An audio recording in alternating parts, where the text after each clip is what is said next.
From your listening device all the way into your agent's psyche. It's Real Estate Between the Lines with Brian Lee. Teaching you things you didn't know you needed to know to help you become a legendary agent and turn your clients into raving fans.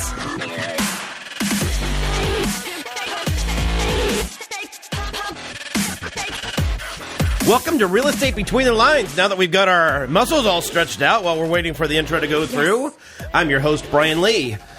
Last week, we jumped outside of the box. We did a 100% increase. Yes. We were serving typically one agent at a time, focusing on that one agent. Right. We jumped up to two a couple of weeks ago. I remember that. We had two. Yeah. We went to two, and that, whoa. Beautiful. Yeah. Last week we did a 100% increase again. It's almost becoming this binary like chips, like computer chips. You know, they go in segments of two. So it went 2, 4, 8, 16, 32, 64, and so on. Right. Continue to double. And today we were last week at 4. This week we're going to do 6. Oh, we're not going for 8. Yeah, I don't know. We can do the 8. That's anyway. Okay. So we got to 6. You know, maybe 6.1 will jump in there. Well, I'm not sure. 0.1 of a person? How would that happen? You know, it's ratings, okay? An infant turns it on? Wow. So an infant... Is that a 0.1? I was going to say something. I'm not going to say the next thing. No. With me is my co-host. Apparently, she counts infants as 0.1 people. Why don't you tell us about yourself, Cate? Jeez. Hello. I stick my foot in my mouth. What this is, too, is producer Christian. He's tolerating us. And we have a secret guest in the background here today. You need to come around and at least say hi on the video, on the shot, sir. I think, yeah. Say hi, Jordy. No, not that way. The other way. Oh, there we go. Or it's Jordy Long or Morty Short. That's it. I like Morty Short better, but either way. He's taking some pictures. He's taking some professional pictures because Kate's 33 million pictures on her phone is not enough. We wanted to have a professional photographer to come in and 31,000, thank you. Okay, well, million, thousand, whatever. Anyway, today we're talking episode 38. I am going to be stirring the pot. Ooh. Cate and I, we're actually up in Fishers, Indiana right now. Cate and I live in Plainfield out on the southwest side of town. We drove up here to the studio to record today, and along the way, man, the drivers were just sucking today, particularly sucking today. So I'm already like hyped up here. And even before that, we wake up this morning, it's raining. I have the top and the doors off the Jeep. Mm-hmm. It's a little difficult for me to put the doors on the Jeep, so... So I had to ask. I had to help her with that too, and we're helping with the kids and all that. Oh my gosh! Anyway, the point is that I'm already stirred up. Oh yeah. And today we're going to stir it up even more because we're going to talk about limited agency, and I'm going to make some agents mad. And you know, it's one of those things that like when you want to like no offense. But it's like you totally mean to offend them. So I really don't have a thing like saying. It's like I'm not really trying to make agents. Mm-mm. You know what? I'm going to make some agents mad today, and that's kind of part of what the thing is. So hold on. All right, I've got your mic pre-turned down. Go ahead. No, that way you won't. Okay. Yeah, when you get animated, won't blow the levels. So I cannot stand limited agency. I've been teaching this for a number of years, both as a pre-licensing instructor, as a C instructor, and I want to make sure that I'm clear up front that, you know, call it a bias, whatever you want, but I do not like this, and I'm going to talk about why. I'm going to talk about things that agents, at least, you can think about. I'm not here to try to say that you're dumb or mean or wrong, but I think some of the things that you are doing might be wrong, and I want to make sure at least you know what you're doing, and that if you still feel good about it, at least I feel like I've done my part. And this would be like working the same, both sides of the transaction. Yes, like exactly. To put it in sort of a layman's terms, right? So you're the selling agent and the buying agent. We are, and kind of to your point, knowing that we have a multinational audience now. Right. International. Yeah, we had Lamont from... We even might be looking at intergalactic. I think it's transmitting out to Mars right now. Was it Toronto? Where was Lamont from again? He was from Ontario. Ontario. Which we're not... Yeah. Did we ever figure out if they spoke... it was in the show notes for that one. Is that it was like 50% French, I think. Okay, so it could be Lamont. So it could be Lamont, exactly. Anyway, but makes us regardless, international. limited agency is also known as dual agency in some states, and it is still the same thing from the standpoint of that you have one transaction, we have this home that we're selling, and one agent represents the buyer and the seller in the same transaction. Some agents call it a me deal. Correct, That's kind of exactly. So there's a lot of different names, but we're in Indiana. We call it limited agency in the state of Indiana, but it is also known as dual agency, me type of transactions. Okay. Before we get into this, though, we have our weekly song of the episode. The song of the episode. The song of the episode song, yes. Whether it's rock and roll, country, or only hip-hop, you know there's no way we're gonna pay to play our weekly song. I was trying to think of a good song. I love that jingle. I love it. It's longer than the bit. It's still good. In the thing, it talks about whether it's rock and roll or whatever. Today, it's reggae. Today's reggae. Yeah. No way. Reggae. I have See, Bob I never Marley. mentioned reggae. I could have put a reggae section in there. Yeah, could have make totally it even done longer. That. I can make it longer. Gotten the steel drums and let's add every music genre. Right. Can we add some jazz and Yeah, sure. The jingle will be 30 minutes Yeah, it's long. already 30 minutes. classical? Yeah. Then we won't have to do a show. Somebody might steal the jingle and pay us to play it. There we go. my And gosh. then we'll be able to actually play the music. Yes, we can afford to play the music. This is brilliant. This is Wow. brilliant. So anyway. The magic's happening here, guys. Bob Marley, you said. Marley, his very famous song "Stir It Up." Good song. Came out in April of 1973. I had no idea that it was that old. long ago? I know. Yeah. It was on the album Catch a Fire, track 6. Length was 5 minutes, 32 seconds. I did a little bit of research into this. Again, you guys probably already know the song. When you play it, you're going to be like, I got it. You know exactly what it is. Of course, we're not going to play it. But We're not going to. Great point. But you can find it in the show notes. You can find it in the show notes. I could sing it for him if you want. Anyway, no, let's not do that. We're trying to limit the length of the episode. That's a public performance. You can't do that either. So it was originally released as a single by Bob Marley and his band, The Wailers, in 1967. So it's actually been around even longer than when it was released, but it was covered by a guy named Johnny Nash, which again, I didn't know who he was, but you guys would know Johnny Nash from the song, I Can See Clearly Now. I didn't know that's who that was. So he covered this song, Stir It Up, kind of became famous in that, and Bob Marley re-released it with the Wailers in 1973 for his album, and then it just blew up from there. Whoops, sorry, I didn't mean to do that. But I guess it did kind of work. It worked for that. That is really cool, though. I had no idea. So yeah, So it came out in 67, and then it became popular in 73 when you re-released it. When he released it after Johnny Nash covered it on his album with I Can See Clearly Now. So I thought that was really... So it's like a double hit, like a hit later? It was. The original one. Yeah, the original one, yes. What year did Bob Marley die? I don't know. I don't know. I wonder if it was after. Yeah. Was it in the 70s? I'll look it I up. want to say it was in the 70s. You continue on with the show. I didn't know he was dead. I thought he was still alive. Oh my gosh. You're thinking of Lenny Kravitz, maybe, or No. I'm not sure who you're thinking of. So, guys, getting into the episode, let me go on a quick refresher for 81. you. A side note tangent. 1981. Okay, so I said late 70s, so yeah, 81. Great musician, very popular. Quick refresher on agency. Just so you remember, this is pre-licensing. We can get those all day long. I could talk about it. You guys want to talk about cold AC? Remember that as an agent, you are working for a client. What was that? Nothing. The respect that I Did get you around snort here. or did you snore? I snored. Okay. Wow. Yeah, this is what I get. She listens I real agree, well. though. I love cold AC. Whatever. I quiz our agents on it all the time. You like cold AC, but you're I just yelling don't at wanna- Christian here. I don't want to talk about it all day. It is. It's freezing. Let's talk about what cold AC actually Let's means. do. Cold AC is an acronym. You that hold up the you blanket have for the some audience. agency responsibilities.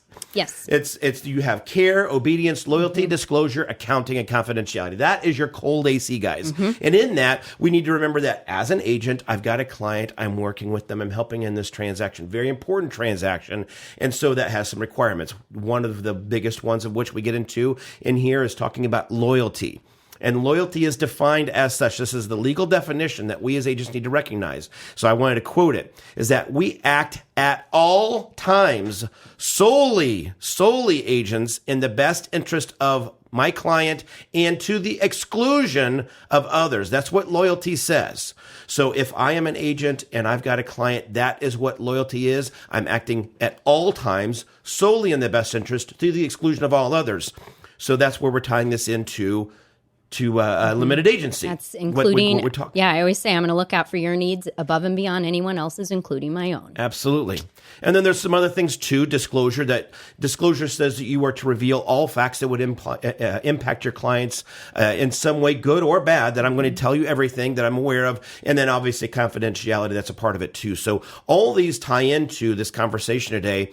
And when we're talking about, I am only representing one client in this particular transaction, that should be easy. Loyalty, because if I represent the buyer in a purchase, I'm acting in the best interest of that buyer. I'm not trying to work for the seller. I'm not trying to get them a better deal. I'm not trying to look out for their best interest. I have to disclose some things, but you know, if I found something out about the seller through legal means, I am telling my buyer, hey, I just found out that the seller's doing this thing, that they're getting divorced. I saw a filing, or I became aware of this information. Buyer, I'm telling you this. I'm disclosing it to you because I am working for your best interest. Also, to the buyer, I'm keeping everything confidential. That all the things that we talk about, nobody else in this room or in this world gets to know about. Yeah, if your buyer tells you they're getting a divorce or something like that, that's not something you're going to share with the other party. Absolutely. So now we're talking about limited agency, where we're talking about dual agency, where agent, now you represent the buyer and the seller in the same transaction. Now we have some problems. So that's why Indiana calls it limited agency. That's why where the term comes from for us is that in this situation now, when we represent both people, I do not any longer, I cannot, there's no legal way for me to have loyalty to both to both people in this transaction. It's not possible. It's not legally possible. So loyalty is immediately taken off the table. Disclosure is also affected here too, because again, in the prior scenario, I represent only the buyer. I found out something about the seller. Buyer, I'm telling you this. I'm going to let you know that there's this situation that we could possibly exploit, take advantage of, whatever. And I'm not saying illegally, but just that we can negotiate a better deal for you. We know that they're motivated, they're desperate. Exactly. Hey, all right, let's go for it. So that disclosure is now gone. There's still some pieces of disclosure that are there, that the home has a defect, we have some issue with financing. I need to disclose to all parties that this is going on, but hey, I found out this other information. I can't disclose it anymore. And also confidentiality. There's the concern that I've talked to the buyer. I'm limited agent. I've talked to the buyer. I've talked to the seller. I do know confidential information, and I need to be very cautious that I talked to the seller. I found out they're motivated. Normally, I tell the buyer if they weren't my client, but both of them are. So I need to be very cautious in talking to that buyer to not accidentally let it slip. Like, oh yeah, and the seller's, I forgot I'm not supposed to tell you that thing because it's confidential. So you have to be very cognizant of that. The other piece that I want to get into here is that in Indiana and in most states, that anytime that you engage in limited agency or dual agency, there are two requirements. This is by law that you have to do it. The first thing is that we have to inform our client of what's happened. So again, I don't want to get too far into the weeds on it. Both clients. Your seller and your buyer. So at the beginning of any type of relationship that we have with regard to agency, I need to tell the buyer. Again, I'm using my original example. Buyer, I represent you. I represent you exclusively. I have cold AC, my loyalty, my disclosure, everything is all for you. I'm telling you that up front so that way you know that's why you've hired me. Now we're looking at a home that I also have listed, and I represent the seller on this. So if we want to do this, buyer, if you want to buy that home that I have listed, now we're looking at this limited agency issue. And so now I've got to redisclose agency to you. I need to say, okay, remember on day one, we talked about loyalty, talked about disclosure, talked about confidentiality. Let's rediscuss that now. I have to be very clear to them on what happened. And this is agents. This is where I'm going to slam you. I'm sorry. I'm not sorry. This is what agents don't do. And guys, you are going to get in trouble and have so many issues, is that you are required to redisclose this thing, to explain it, to say to my client that, buyer, if we're going to go forward with this transaction, I no longer have loyalty to you. Loyalty says I worked for your best interest to the exclusion of all others, only for you. And I represent the seller. I can't, there's not an exclusion here. It's either one or the other. And in this situation, I'm both. So loyalty is completely gone. Loyalty does not exist anymore. I don't have loyalty for you anymore, client. Are you hearing me? Also disclosure. There's things that I'm going to tell you, the main piece is the things I'm required to tell you, but there's things that I may know through confidentiality on the other side, and I'm not going to disclose it to you.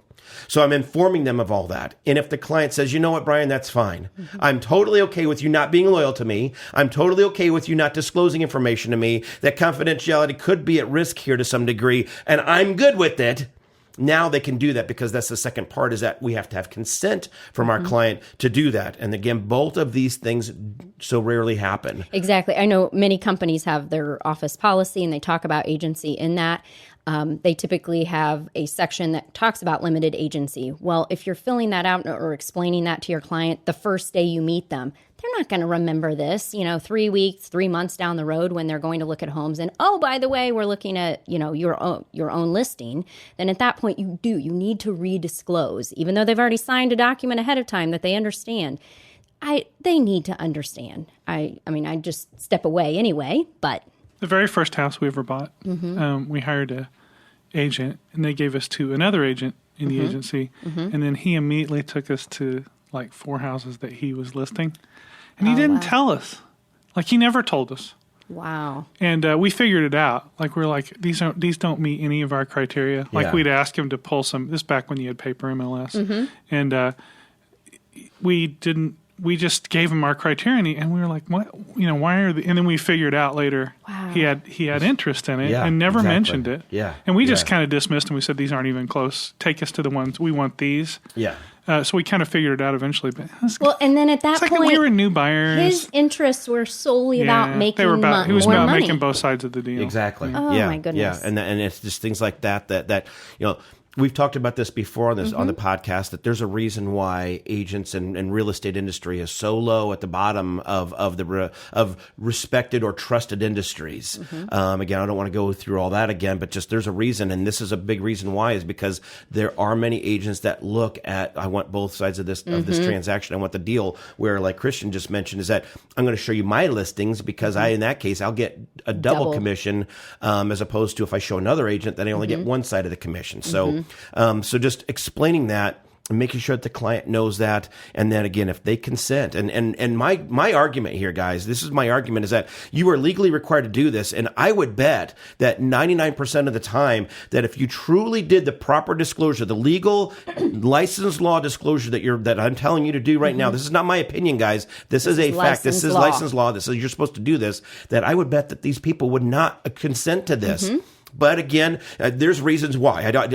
People will argue with me all the time that limited agency exists for a reason, and it does. I get it. So, sometimes it's a saving of a commission. There are reasons, and both people are like, I'm okay knowing that you're not loyal to me, you're loyal and confidentiality. Yeah. I get it, but we're saving $5,000, and that's worth it to me. If we would have known, we would have said no. And we just would have said no. And that's my contingency, is that most people probably say no. And you may say $5,000, but at what expense? Is there something else that the client's losing out on that they're not thinking about? Absolutely, which is kind of the to end this point here that we're getting to, is that for all intents and purposes, what you're disclosing to this client is that they aren't a client to you anymore at all. Actually, they are a customer. And if you paid attention to the definitions of client, customer is somebody that we don't hurt, but we don't help either. And this client has hired us to help them. If you're a customer, I do not help you anymore. Basically, I'm a facilitator. Just, buyer, what do you want to do? Seller, what do you want to do? I'm not going to say, oh, you should do this, because I can't advocate for you. I'm not loyalty to you. I'm not advocating for you. That's part of this. If I worked for you singularly, I'm advocating for you. I work for both of you. I can't advocate for you, because if I'm advocating for you, I'm basically saying screw you to my other client. Screw you. I'm not going to help you get the best deal. I'm only going to help get you. And then I go over and then you're playing both sides of the card. Like, okay, now that they're not here, I'm helping you and not you. And it's just, that's the problem. So it's like going to a doctor and thinking about, we always lean on the doctor idea, but going to the doctor and knowing that the doctor's also working for maybe a medical or pharmaceutical. Thank you, a pharmaceutical company. It's like, wait a minute, are you prescribing this to me because it benefits them, or are you prescribing it to me because it's the right thing for me? How do you feel about that? How does that make you feel? Yeah. And they oftentimes they are. I know. That was kind of a, I think we need a little breather. Do we? We need to take a break. And how about a side note tangent? That's a great idea. I actually welcome it this time. Normally I say fine. Things are going to be great. Wait. Now, Wait. Side note tangent. Wait for the It's a side note. She's just so excited to break in. I am, but I might generate a little animosity here. So I have a question for you both. Cold sandwich, like turkey sandwich, ham sandwich. Yeah. We've been talking about food a lot lately. Yeah. So, cheese or no cheese? On a cold sandwich? Yeah, cheese I know for you're me. cheese, Yeah, yes. cheese. I don't- Whoever says no cheese, loser, Cate. I mean, I would say either. It doesn't matter. Okay, next question then. Yeah. Because we've been teaching the kids to make their own lunch for school. Right. Oh my gosh, it takes them 30 minutes to do it. But I was trying to teach them how to layer their cheese and the meat and the lettuce and the tomato and the mayo and whatever else is going on it. So do you put your cheese against the bread or do you put the cheese in the middle? Is there a right or wrong way? How do you prefer it? Cold sandwich. Got to be cold. You know, I am more interested myself in where I'm putting like mustard. I love mustard. So the mustard is what I pay attention to because the mustard and the cheese do not get stacked together. Okay. So the fact where the cheese is in the middle or on the bottom or next to the bread does not bother me. I'd say probably more often I put it against the bread. But not the mustard but side of the bread. Not the mustard. Because it So- just soaks into the bread. It does. So it's like it don't. Yeah, I don't do that. Yeah, that's the rule. Okay. It wasn't exactly your question No, on the but that- cheese, but yeah. I mean, I'd be more concerned about if you had some kind of oil layer, like a mayonnaise or something. Yeah. You'd want that against the bread to keep the bread from getting mushy. But as to where the cheese is, the cheese I eat generally doesn't make it mushy. Okay. So for me, it doesn't matter. Okay. Yeah. All right. But I'm with Brian on the mustard. Yeah. Well, I There's agree. nothing worse than a 4-hour ago mustarded sandwich where it's all soaked in. Yes. Yeah. Yeah. Anyway, I was just curious because I've been teaching them that the cheese we goes close the segment? on the bread. Yes. Picking up speed. Things That's are great. Side note tangent, Cate. Let's get back into this thing. I'm angry Side again. note tangent. It's a side Oh yeah. note. Sorry. Turn him down. Okay, now you can go. Okay, now I'm back at it. All right, guys. So the second thing we've already mentioned is that does your client consent? And again, what does their consent include? First of all, by Indiana law at least, it has to be in writing. So there's a document that has to be filled out that both the buyer and seller have said, we understand that limited agency is happening and that we don't have loyalty or that you don't have loyalty. This is what this goes on. And I am signing a document that has this. Here's what I've seen happen. Again, I'm not pointing a finger at anybody. Okay, you, that agent, you know exactly who I'm talking The to. one in Ontario? It's, no, Lamont. We like Lamont. Not Lamont. Yeah, Lamont. Yeah, he's awesome. Or Lamont. Lamont. We don't know. We don't know. We like Lamont so much we don't even know how to pronounce Lamont, his can name. you send us a pronunciation guide? Appreciate that. No, but what a lot of agents will do is that they will simply just slide this piece of paper and say, hey, you want to buy this house? And, you know, I'm the listing agent too. And kind of maybe I told you a little bit or whatever. I need you to sign this document. And the people are like, okay, I trust you. I've signed several documents with you. I have no idea what I'm signing. It's just, you're my agent. I trust you. Sign it. Okay, sign. And they don't even read it. Most people don't read it. And that is such a disservice to your client. You aren't doing the right thing that you don't just slide it over to them and say, here, sign this. Again, the deal that we were talking about is that most agents or most clients probably wouldn't accept this because when I slide this over to them and say, I am not your agent anymore, effectively. You are a customer to me, and I'm going to help facilitate this transaction. Are you okay signing this now? I would bet most people are not. So is it illegal to slide it across and say sign it? Or is it just a bad idea? No, I would Like, say do it's, I have to say, or can I just say, read this? I guess here I'm not going to be an attorney. What I would say is that the state says that you are required to disclose it. And in my opinion, just sliding a piece of paper that somebody has no knowledge of, they're relying on us for paperwork, for contract information, and to say, here's this thing, and read it or not, and sign it. I personally don't think that that's enough. An attorney might disagree. So I mean, it's a good question. I don't know, because ultimately it's not a situation of where, I have a piece of paper over the top of it and just say, here, just sign down here, and you don't even know what you're signing. Maybe I am putting it over there, and then you'd say, well, they could have read it if they wanted to, and everybody knows that's BS. I mean, how many documents at a closing do you read? Some people do, but most people are like, just tell me where. Sign down here. This means you're going to get a mortgage. Okay, fine, I sign it. Well, this show isn't about the legal requirements. No, it's about running a good business. But it is. I was asking the question. But to your point, it is there is that legal piece that says that you're required to disclose it, and I don't think that just sliding a piece of paper is enough. It goes far enough. But I think an attorney would probably say if they signed it, then they signed that they, read and understood it. But I agree. I don't think that's enough. Yeah, agreed. You need to explain it. The next thing, and here where I'm going to make the agents mad again, and Christian You know pointed what? it out. I am here with you on it. Points, it's okay. Is that agents stop for the love of God? Wait, hold on. I got to grab the levels. Okay, you step away a little bit. There you go. Okay, go for it. I'm seriously worked up. This just makes me so mad. He does get mad about this. This is the thing. Hey, that's serious there. Agents, stop saying me. For the love of flipping God, stop saying me. That is so pathetic, agents. I'm going to say it. I'll say it to your face. Ric Flair style. Oh, yeah. Woo! Stop saying me. For the love of God, stop saying me. Please. It is pathetic. It is sick. It's disgusting. It's gross. What does it say to your client? What does it say to your client? Your client hired you guys. They hired you for your help. The fact that you're using the phrase me says everything.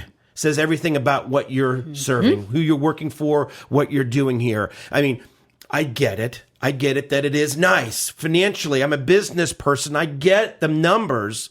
I get the point that in a limited agency transaction, I get both sides of the commission. I get the buyer side and I get the seller side. And that's nice that it's a $5,000 commission. And normally we would split it. If I were one agent and you were the other agent, I get $2,500, you get $2,500. In this transaction, I get both. I get $5,000. And that's nice. I get it. But the fact that you call it even just say me is so pathetic and gross and disgusting. I can't stand it. I can't stand when agents say it, even if they were doing it right. And I'm saying, my argument is I would bet that the agents that are using that phrase me don't get it. They don't get their job. They don't get what they're doing, and so it is not. Or that agency is about the client, guys. It is not about me. It's not about the agent. It's about the client. It's not about the money you're making. Correct. Let it go. Yeah. So, anyway, just wanted to say it. Okay. I agree, but it's going to come back to you down the road. It does, and that's kind of what we're getting to. So kind of finishing up the episode is that there are some options out here. Certainly referrals. We've talked about referrals and other things that in our office, and Cate and I run a real estate office. This is required. We do not allow limited agency in our office. So if we have a situation, and it does come about once a month or whatever, where we'll have a listing and we'll have somebody that wants to buy it, that listing agent refers it to another agent in our office. And we have a special procedure for that, how we handle it from the commission. It's not just a typical referral commission like you would normally get. That there's something special that we handle it differently, and there's ways to do that. That it's that client first mentality, partnering with another agent in some way that, hey, if I happen to find, if I'm the listing agent and I happen to find the buyer, I'm going to partner with you, and we kind of share it back and forth. So it's a pay it forward thing. Like right now I've got the limited agency situation and I'm referring somebody to you. And at some point, you're going to have a limited agency, and you refer it to me. So it's kind of that partnerip that maybe you can have, too. And you can still make a little bit on it, take a referral fee or split it a 50-50 or whatever you and the other agent think is fair. But, if I have a listing and then I have a buyer that pops up that I think is a perfect fit for this listing, I'm going to tell my buyer, hey, I'm going to hand you over to Sally in San Francisco? San Diego. San Diego. Yes. Yeah. If a she common were here. mistake, though. If Sally, she were here. Sorry, Sally. I'm just more tuned into my listeners. Go ahead, though. I will do the introduction, and if I feel that Sally will represent that buyer well, because I'm looking out for that buyer's needs, and I want to make sure she's going to do that well, so I make the introduction, and I let Sally give the advice and help hold their hand through the process. If they had a random question for me, like, hey, who do you like for window washing or whatever it may be. Windshield wiper repair. Well, yes, maybe something like that. Yeah. Sure, I'll help that out. Huge, multi-billion-dollar business. It is. But, I'll help there, but I'm not going to give them advice on this particular transaction just to not breach the trust with my seller. So it's a great idea, and it doesn't have to be the same agent every time you have a referral. Pick somebody that's going to be a good match for that particular buyer. Absolutely. So just real quick, I kind of feel like maybe we need to slow down for a second, take a deep breath, and maybe I'll play harp music. We'll just relax. Let's just that is very relaxing. Step away for just a second. I'm breathing woosah. Thank you. Okay. Yeah, we can kind of close the show. Closing the show out, one of the things that I want to point out, Cate, you mentioned this earlier, is that the longevity of your business really relies upon repeat business. And I'm not saying it doesn't happen. I'm not saying it doesn't exist. Agent, somebody will call me up, somebody will email me and say, well, I had one that worked out. And I don't deny that this doesn't ever work out. But most of the time, I would guess probably at least 80%, if not 90% of the time that limited agency does happen, that you're not getting repeat business from either client. Exactly. So when you're going through these things, what you're saying is that all I care about is the commission today. So in that $5,000 example, you got an extra $2,500. Good for you, agent. That's a little bit extra money. But all the dollars that you would have gotten from that buyer or that seller, that whoever you represented, every referral that they would have sent to you, every future client that you would have gotten is now gone. So think about that. I mean, if you don't care about what I'm saying, think about it. If you're because from a me, you care about the money, right, guys? Is what we're saying. So if you're still care, I don't care, Brian. I don't care about what you're supposed to do. I care about the me. Think about it, even just from the standpoint of being selfish still, but that your business relies upon that you're going to get, if you take care of this one client, don't have limited agency, you do a great job, they send you 4 or 5 transactions down the road, and you're going to earn $10,000, $15,000, $20,000 down the road. Exactly. Instead of that $2,500 you got this one time. So. I think that if you were to go back and secretly interview these clients that have been through a limited agency transaction, as much as they may have a smile on and say you did a great job, I would bet you money that at some point during the transaction, they have had some bad taste in their mouth about maybe the seller told you their bottom line was, $95,000 and the buyer wrote an offer right at $95,000. In the back of their mind, they are going to question, did you share something that you shouldn't have, or something on inspection, or whatever it may be.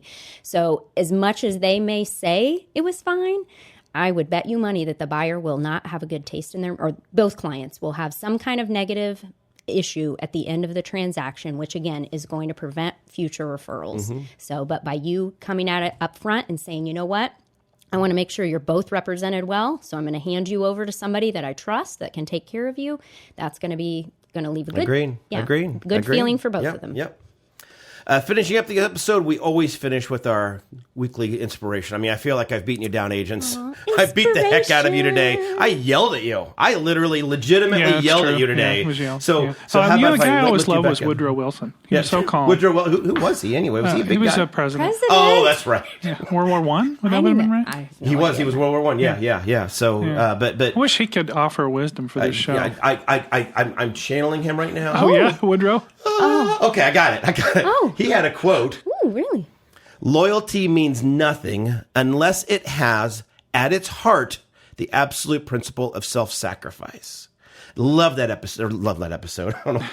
Love that quote. Woodrow Wilson, brilliant. Is that loyalty has self-sacrifice. That loyalty says that I'm giving up what I need, what I want, what I have, and that I'm going to be loyal to you, my client, to you, my spouse that I love, whatever. We need a Woodrow Wilson action figure. The bobblehead? Yeah. Bobblehead right here. I like it. Sorry. We should. Our client hires us for a reason, guys. Take care of them. Look out for their best interest. Loyalty might be the greatest of that responsibility that we have, and take that responsibility with the sincerity that it deserves. And I promise you, I swear to you guys, I've seen it. I've been in the business for 25 years. Please trust me, and you guys know this already. Your business will blow up. Your business will do so much better by having that. So in closing, remember to take care of your client. Take care of your business too. That limited agency might get you that me commission, but all future commission and all income is gone. Just turn your mic back up. Sorry. Sorry, listeners. I pulled away. Me. If you still want to take on limited agency, at least do it right. Do it the legal way, the way that the state law says. Give that full disclosure. Make sure your client understands it. Make sure they understand the limits that you have. Get their consent and get it in a written document. And do it right before you write the offer. Yes. Not absolutely. 3 months before. Yep. So that's it today, guys. We hope that you enjoyed it. Really, we do. So please send all communication to Brian. BrianSeeley.com. How do they reach me there? Oh, I'm sorry. We got to cut the episode. We've run too long. So reach out to me, however. Thanks, guys, for joining us. Make your day legendary. You've been listening to Real Estate Between the Lines with Brian Lee. If you'd like to learn more about becoming a legendary agent, be sure to visit us at BrianClee.com and sign up to hear about upcoming workshops and events. Now go out there and turn your clients into raving fans.